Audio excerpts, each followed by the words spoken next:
Superconducting Maglev technology. JR Central's superconducting Maglev is the fastest train in the world at 500 kilometers per hour. This video explains this amazing Japanese technology. Normally, trains propel themselves forward by rotating wheels. However, since the wheels run on rails, they tend to slip at very high speeds. To achieve a speed of 500 kilometers per hour, we needed to come up with a mechanism that does not use wheels. The power of magnetism provided the answer. Magnets have north and south poles.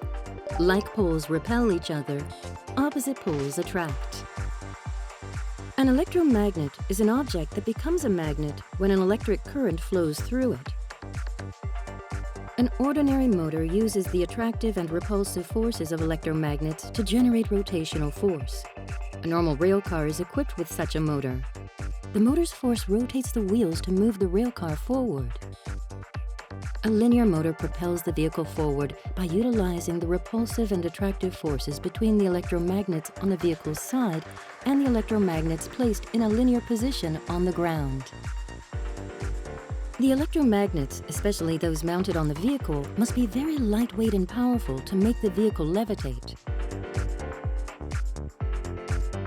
Electrical resistance causes a typical coil to become hot, which prevents it from carrying a strong current.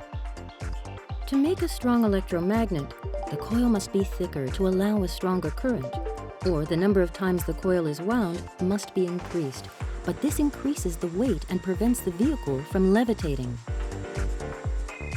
The idea, then, is to take advantage of a phenomenon called superconductivity, in which the metal has zero electrical resistance when cooled to minus 269 degrees Celsius. Since there is no electrical resistance and the coil does not generate heat, it can carry a strong current, resulting in a lightweight yet powerful electromagnet. This is a superconducting magnet. However, constantly cooling the metal and maintaining a superconducting state was a major challenge. A superconducting magnet is made of a niobium-titanium alloy. Liquid helium and liquid nitrogen are used to cool it to minus 269 degrees Celsius. Initially, however, much of the liquid helium and liquid nitrogen evaporated due to the intrusion of external heat and the heat generated by the running of the vehicle. The liquid helium and liquid nitrogen had to be replenished to keep the superconducting magnets cool. To solve this problem, we devised ways to block more external heat and reduce heat from the running of the vehicle, and developed a cooling system that efficiently reliquefies the helium and nitrogen. This allows the superconducting coils to remain in a cooled state. These superconducting magnets are mounted to the sides of the vehicle with 4 alternating N poles and S poles. Furthermore, JR Central is currently developing high-temperature superconducting magnets that can reach a superconducting state at even higher temperatures. By using materials that can maintain a superconducting state at minus 255 degrees Celsius, we expect to eliminate the need for liquid helium, liquid nitrogen, and the complicated piping required to keep them in place, thus reducing costs, maintenance labor, and power consumption.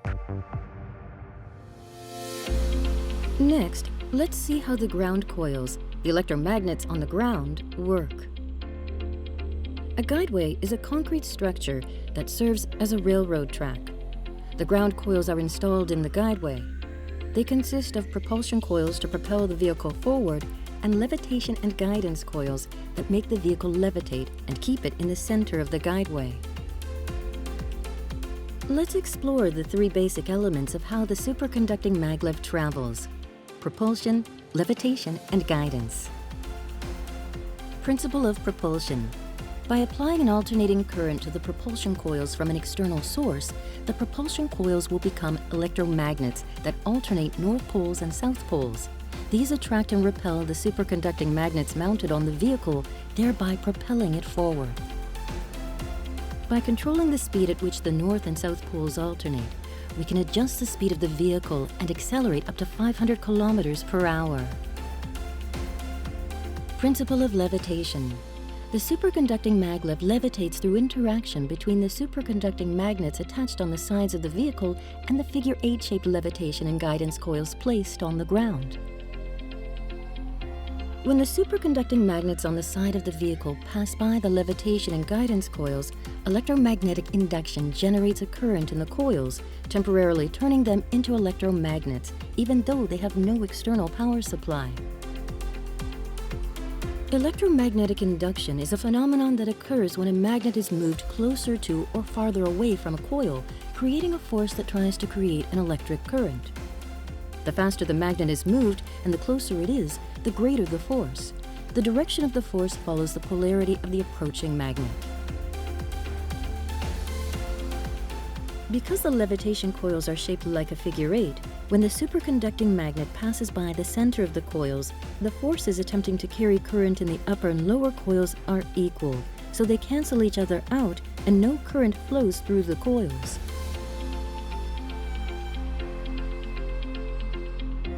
When the superconducting magnet passes instead by the lower coils, the force attempting to conduct current in the lower coils is stronger than that in the upper coils. At this time, the direction of the current flowing in the upper coils follows the direction of the current flowing in the lower coils, and the upper coil's polarity becomes opposite that of the lower coils.